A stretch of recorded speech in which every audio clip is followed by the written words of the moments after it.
진리의 허리띠에 대하여 계속해서 말씀을 나누겠습니다. 성경은 사탄을 가로쳐서 처음부터 거짓말을 하는 자였고 또 거짓의 아비라고 요한복음 8장에서 말씀하셨죠. 사탄이 그리스도인들에게 가장 잘 써먹는 이 공격 무기가 뭐냐? 거짓말과 참소입니다. 사탄에 대하여 요한계시록은 형제들을 참소하던 자라고 말하고 있죠. 계시록 12장 10절에 보면 밤낮으로 하나님 앞에서 우리를 참소한다고 했습니다.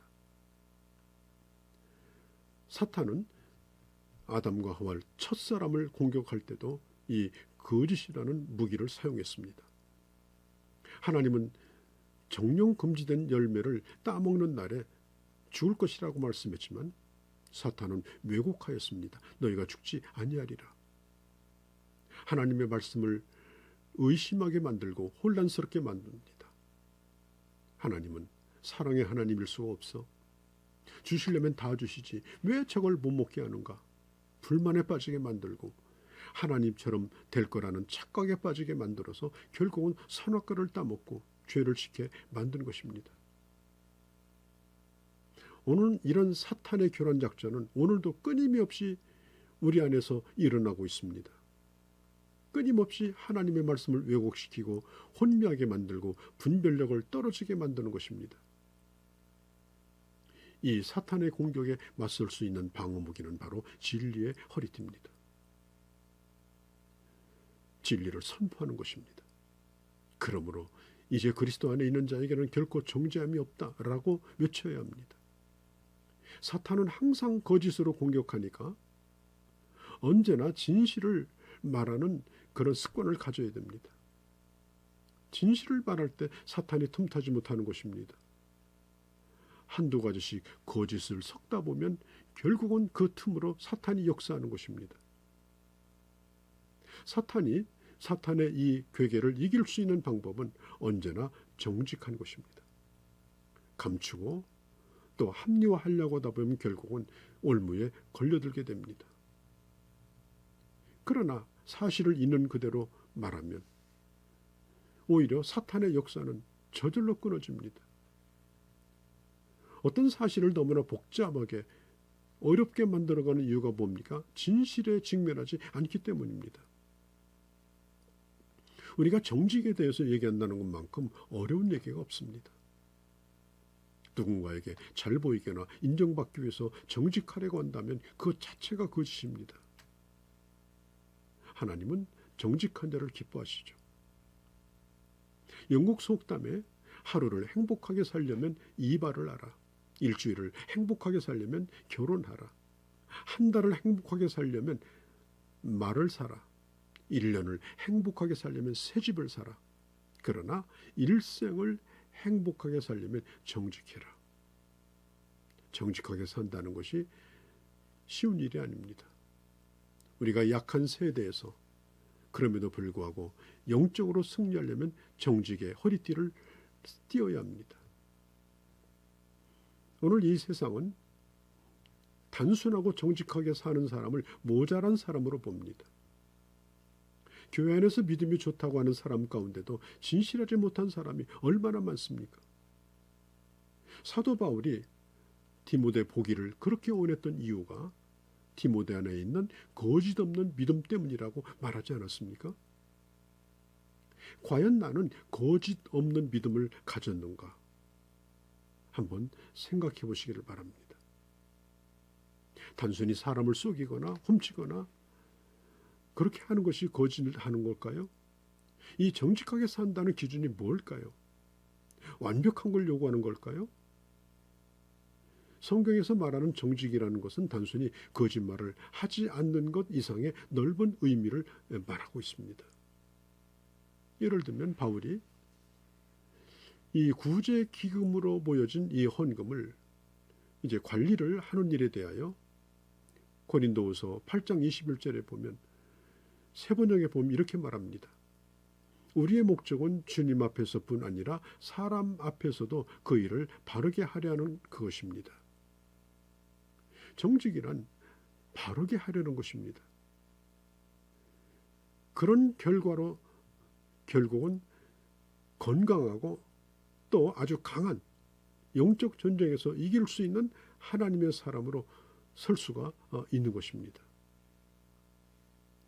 예수님을 십자가에 못 박도록 넘겨주기 바로 직전에 빌라도는 예수님에게 물었습니다. 요한복음 18장 38절에 진리가 무엇이냐? 자, 진리란 정직한 겁니다. 과학적인 진리도 정직하기 때문에 그 과학을 믿는 겁니다. 수학적인 진리도 정직하기 때문에 그 수학의 법칙을 믿는 겁니다. 만일 과학이나 수학의 이 진리가 수시로 변한다면 이 세상은 혼란에 빠질 겁니다. 주님은 말씀합니다. 하늘과 땅이 다 없어지겠지만 하나님의 말씀은 변하지 않는다. 정직하다는 말입니다. 성경을 해석하는 면에 있어서는 좀 다양한 해석이 있을 수가 있습니다. 예를 들면 세례냐 침례냐, 장로 정치냐, 회중 정치냐, 감독 정치냐, 예배는 어떻게 드려야 되는가, 그런 해석하는 입장이 다를 수가 있습니다. 그러나 진리가 다른 건 아닙니다. 진리라고 하는 말은 사실이라는 뜻으로 가장 흔하게 쓰여지죠. 정확한 사실과 거짓말과는 반대되는 개념이죠. 바울도 로마서 9장 1절에 보면 내가 그리스도 안에서 참말을 하고 거짓말을 아니하노라. 내 양심이 성령 안에서 나로 더불어 증거하노라.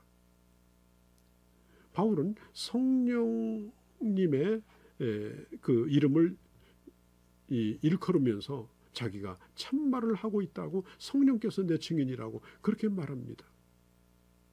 잠언 6장 16절 이후에 보면은 하나님이 싫어하는 것을 쭉 나열하고 있는데 여러 가지가 나옵니다. 그 중에 하나가 뭐냐면은 거짓된 혀와 거짓을 말하는 망령된 증인이라고 했습니다. 우리는 너무나도 쉽게 거짓말을 합니다. 자기가 하고자 하는 것이 지금 어떻게 돌아가고 있는 건지 솔직하게 직면하거나 결코 말하지 않습니다. 결국은 진실을 숨깁니다.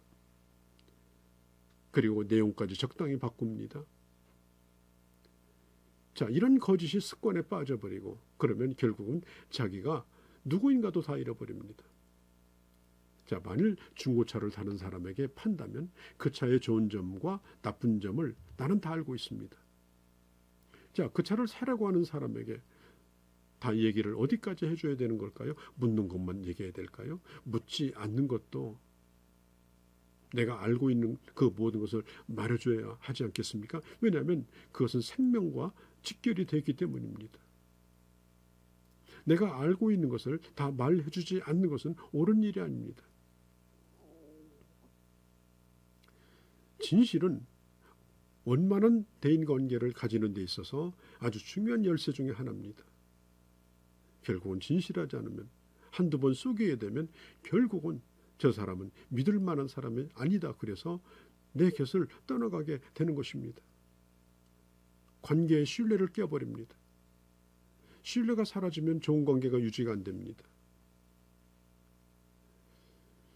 별로 문제가 안 된다고 생각하는 것이므로 나는 흰 거짓말은 할 수 있다. 그러면서 이 폭을 점점점 넓혀가는 이런 생각, 우리가 이것을 조심해야 하는 것입니다.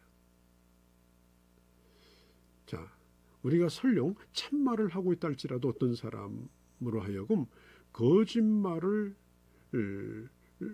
믿도록 유도했다면 그것도 속인 겁니다.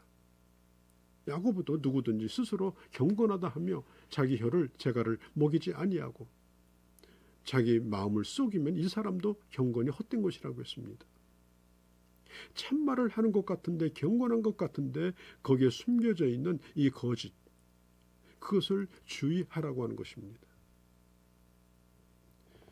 그래서 아주 계획적이고 나쁜 동기를 가지고 속이는 것을 조심해야 합니다. 자, 아나니아와 삽비라 얘기를 잘 아시죠?